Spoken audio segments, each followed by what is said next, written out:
guess it's time for me to lay out my ideas on this whole standing for the national anthem thing. It's ridiculous that we even have to have conversations about this, but this is America. Unless you live under a rock, then you probably have heard that the NFL will now penalize individuals for kneeling during the national anthem. Yeah, forced patriotism is definitely the way to go. Think about this for a moment as a side note. This is a country with diverse nature and ideas built upon freedom and liberty that has a non-profit organization that is going to publicly penalize individuals for not being respectful of the flag or being patriotic enough. According to an article on ESPN, the new policy will subject players to teams to fines if they do not show respect for the anthem. It's broadly written so that players cannot find a loophole, and perception could be all that is needed in order to incur a fine.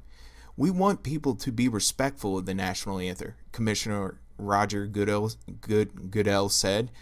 We want people to stand. That's all personnel. And make sure that they treat this moment in a respectful fashion.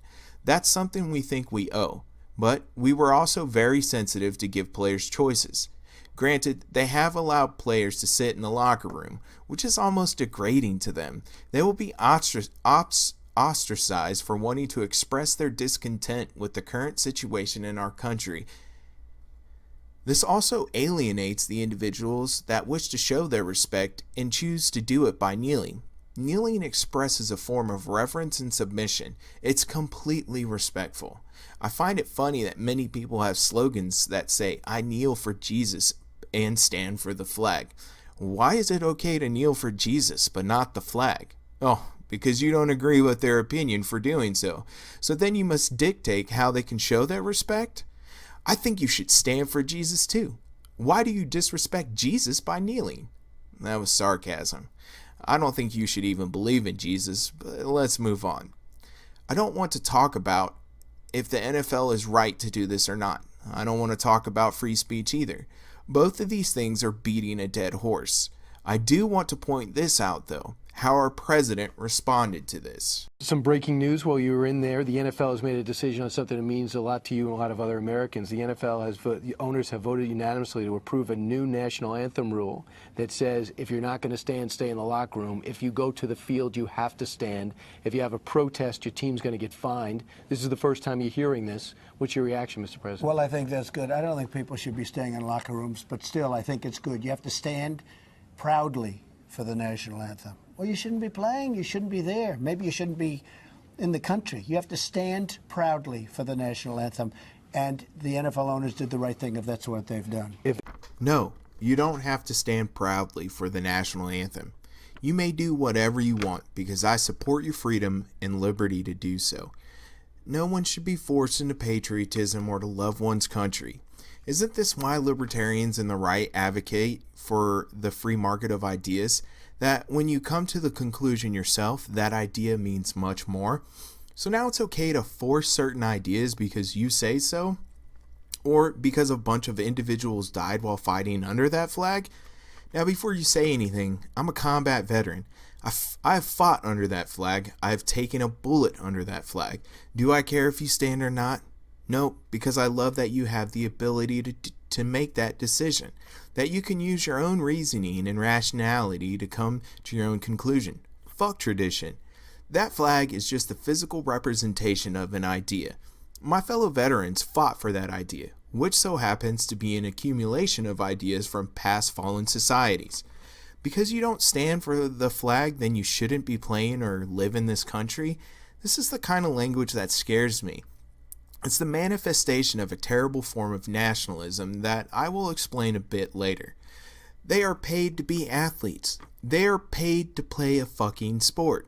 Stand or don't stand, sing or don't sing the anthem, I don't fucking care. But does that mean you shouldn't live here?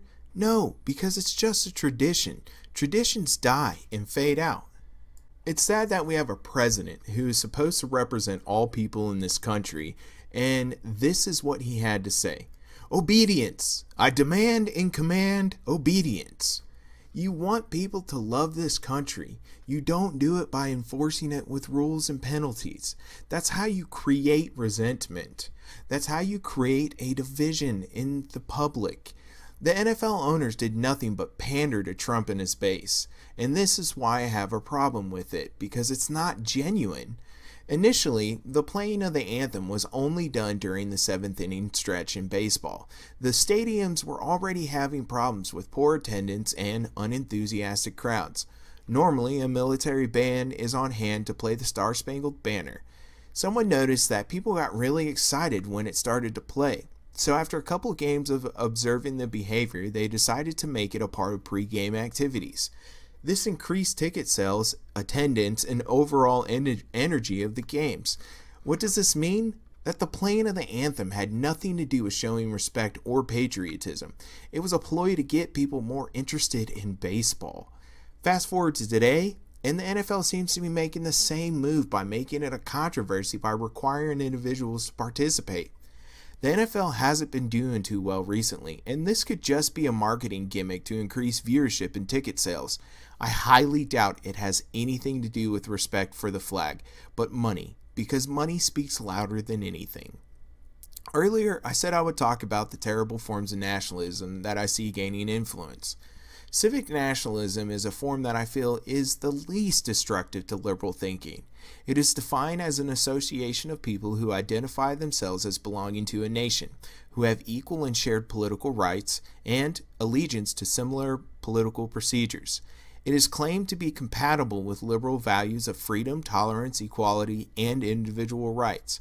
It does something similar to what Jordan Peterson does, which is to give a bigger narrative to an individual to help one build their own identity. Ethnic nationalism is when the idea of the nation is defined in terms of ethnicity.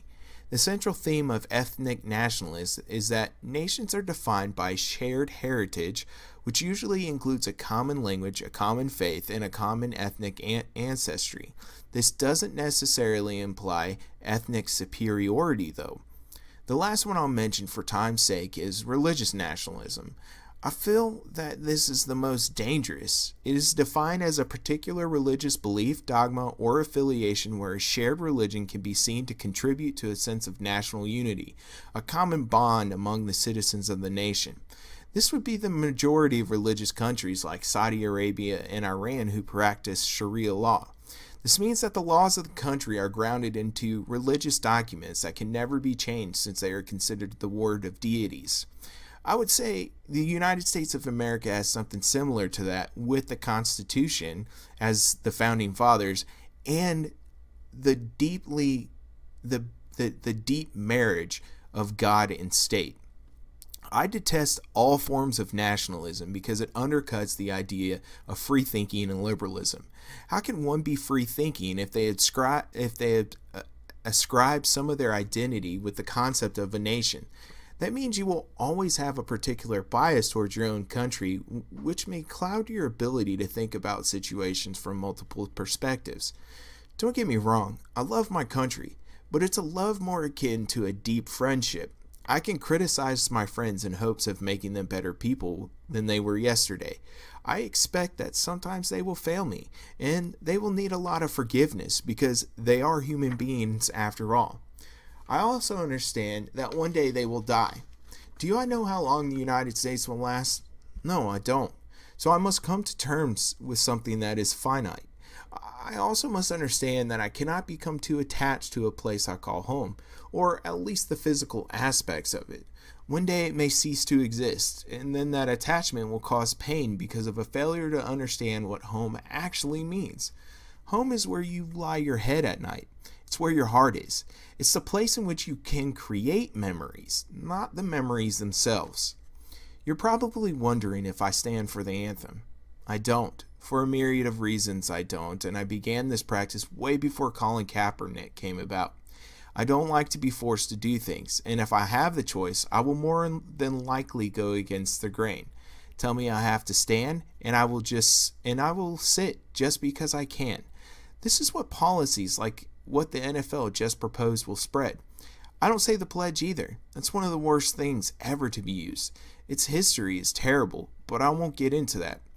It's pretty sad when individuals must use their power and authority to make others falsely pay respects to something they don't agree with.